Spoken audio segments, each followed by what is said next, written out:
Hi everyone, my name's Charlie and I'm really good at PIP. Like I have a really high success rate. I've only ever lost one claim in like 6 years. You obviously know what today's video is about. I just want to let you know that this is an extract from the main video I did on PIP and mental health. So if you want to watch the full video, please click on the link above. If not, let's crack on. I think that most of you are going to be getting points in this category. I've got to turn the heater on, sorry. Oh. I've put the one heater on over there, not the one beside me, so I hope it's not, the sound's not bothering you. If it is, I'm sorry. OCD, anxiety, depression, ADHD, PTSD, CPTSD, even and eating disorders. Probably all of you are in the position where you're going to get points here. Hopefully not. I don't want you to be suffering, so hopefully not. But if you're watching this, odds are you're going to be getting points here. Let's do prompting first. So for those of you that live with someone, it's probably a case of they are prompting you to go to appointments. They are trying to encourage you to socialize. They're trying to get you to do counseling or whatever it is. Right. For those people that are, again, going, but Charlie, I live alone. Like, what about me? Prompting to engage with people face to face is if you are not mixing with people unless you have an appointment or you have to get food. Obviously you could order online, and a lot of you probably are, your food online, but some of you going to the shop, the local shop, to get food is the only time you are actually going out. That is prompting. That's a form of prompting. So you need to say, like what we talked about earlier, the only time, so all of you will probably need to word it a bit like this. I avoid mixing with people face to face because blah, blah, blah, blah, whatever it is that's relevant for you. And by the way, don't forget, don't all write the words that I'm saying, because if Pip I think this video is going to get, over time, probably over 20,000 views. It's no good if 20,000 of you all in engage and go, I avoid mixing with people due to past trauma. I avoid mixing with people due to my depression. So we've got to mix it up a bit, all right? Mix it up. It's got to be tailored to you and how you speak, right? These are just examples, how you speak. And yes, I know DWP are monitoring me. I'm aware of it. I know. So don't worry. I knew that when I chose to put this stuff online. And I don't care because I shouldn't exist. Like, you shouldn't be watching this. If the PIP process was fair and reasonable, you wouldn't be watching this. Someone like me shouldn't need to exist when it comes to PIP. I hope they are watching and they can learn from this and change the process for the better. Sorry, I lost myself then. I avoid mixing with people. I do not mix with people face to face unless I have to attend a hospital appointment or a counselling appointment or whatever it is. Okay. Need social support. So there's going to be quite a few of you that do not go out unless you have your partner, your child, your mum, friend, whoever it is. You are in this category. Now, you do need to be careful because if you're in this category, it needs to be all the time, right? So if sometimes, SCAR, safely, consistently, and reliably. Okay, I think that to get these points, it's generally someone that doesn't go anywhere without social support. But again, it's the SCAR, isn't it? So actually, if you more often than not have someone with you, then it should be these points. I think you need to be really careful in how you explain it to PIP. They will obviously ask questions, leading questions, and they'll do their trickery questions as well. So you need to be really clear on this one. But there is absolutely people with, especially the PTSD and anxiety, where you are with someone. And what PIP will do is they will, say for example, you put on your form, I don't go anywhere unless my husband is with me due to my anxiety. I cannot cope with dealing with people face to face.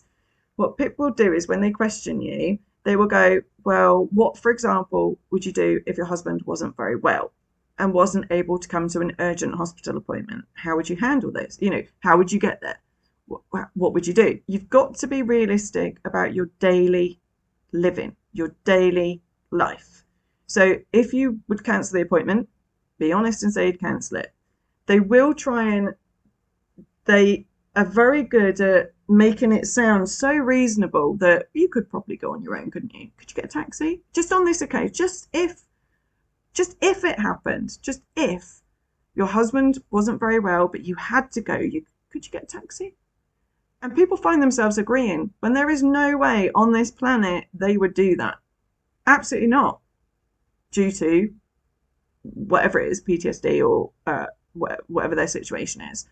Don't let them influence you or bully you into something that is not your life. Some of you are going to be in this category. You're going to be 8s. Now, the key thing here is cannot engage with other people. So that doesn't count loved ones or people that you trust, because that'll be not many people. You have to be able to explain to PIP how you feel. So if you struggle with anxiety, you have to explain how it feels for you. Does your heart rate change? Does your breathing change? Do you sweat? Do you shiver? Do you go silent? Do you get angry? Do you start shouting if you're forced into a situation?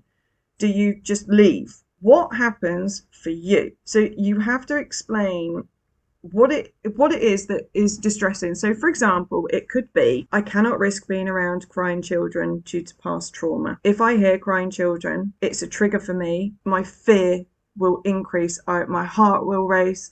I'll start panicking. I'll go rigid. I won't be able to move. Whatever it is for you. Let's do a milder version. When I'm out, I feel like people are looking at me. I feel like they're judging me. I feel constantly worried about what they're thinking. This makes me, I just want to get home. I need to go home. If my friend is with me, I feel safer. If my friend is with me, I feel it's like the comfort. If my friend is with me, I feel that I'm able to do this sometimes. No. If my friend is with me, I am able to go to the shop, because when my anxiety increases, they can talk to me and help me calm down. Okay. I think that that is enough to hopefully help you with this one. So that's the overwhelming psychological distress of how you feel in those situations. And this is really severe. You know, to be in this category is severe. Your life is severe. Let's go on to this about your behavior towards others. Now, again, I think this is like 50-50 when I work with people. So I'm cold. It's like 50-50 where I'll say to people, if you're in a situation where you're not comfortable, what happens? Do you shout? Do you feel really angry? Because a lot of people, when they're forced into situations, even though you're not an angry person, it comes through as anger. You know, you've run out of patience. You've just got to get away. Have you ever thrown anything? Have you, you know, you can see which way I'm going with this. Excuse me. If you've thrown something, and that, you know, when I talk to people about this, it's not, might not be who you are. It's just, that is your response. That is your anxiety. Results in anger. You need to be clear about that. You need to be very, very clear about it. So that could be, I'm just trying to think of, this is the thing. So I'm trying to think of examples in my head but it's got to be unique to you. I hope I've made that clear. It's got to be unique to you. So it could be, in the past, I have thrown a laptop at my TV when my mum was nagging me that I need to go to a doctor's appointment. I have to go. I have to get help. I lost my temper. When I'm pushed and I feel that I can't get away, this happens. Or it could be, you know, it just builds up, and then I have a meltdown. Or I feel like I don't have control over it. It scares me. This either has happened, or if it's something that happens at intervals, you need to say that. Like, I've experienced this happens on average once a month, whatever it is for you. Some of you are absolutely going to be in this situation. Now, if you're thinking, well, Charlie, I need prompting and this can happen, so is that 10 points? No. it's the highest points. They just take the highest points. So on our little points, I'm only giving 2 for that, just 2, because I'm doing worst case. So that takes us to 13 points. That's enhanced in daily living. Okay. And again, a lot of you will be more than 2 points in that face to face. Again, it's about how you explain it. It's got to be you, your feelings, your thoughts. That's how you win. Important PIP stuff. When you've done the form, do not, I repeat, do not use their envelope. Send it recorded delivery. Do not trust them. I lost £1,500 for a client because I used the envelope. That's what I always did. I used the envelope. The team at the post office, local post office to me, the woman got really grumpy with me. And she was like, it's funny how we can deliver to the whole country, but at DWP, it always seems to go missing. It's a lot, they go missing. It's a great strategy, isn't it? Sorry, we didn't receive your form. Sorry, it's gone missing. Saves them a lot of money. Do not trust them. Recorded delivery. Also, take photographs, take photocopies or photographs of your form, because they will question you on it, okay? And if there's contradictions, you might get questioned on it. You know what I said earlier about everything's about how you communicate it in your assessment? That big bit of cat hair, I think that was. That is critical. It is critical on how you communicate it. So say, for example, you write something on the form, but when you get to the assessment, you've watched more of my guides and you think, oh crap, that's actually me. It's okay. You can just be honest and say, I didn't realize that this was really important, but actually this is my life. Or I was embarrassed. Or I was in denial. Yeah. So don't worry about it. Take copies, send it recorded delivery, and then I'm going to do some videos on how to practice. Okay. Because that is more important than the form. I'm definitely learning this, that doing the form is the easy bit. Yes, I focused, a lot of my videos are about the form. That's the easy bit. Getting through the assessment and communicating is critical. Everything is about these points. Everything is about these points. Stick to the points. Okay, take care.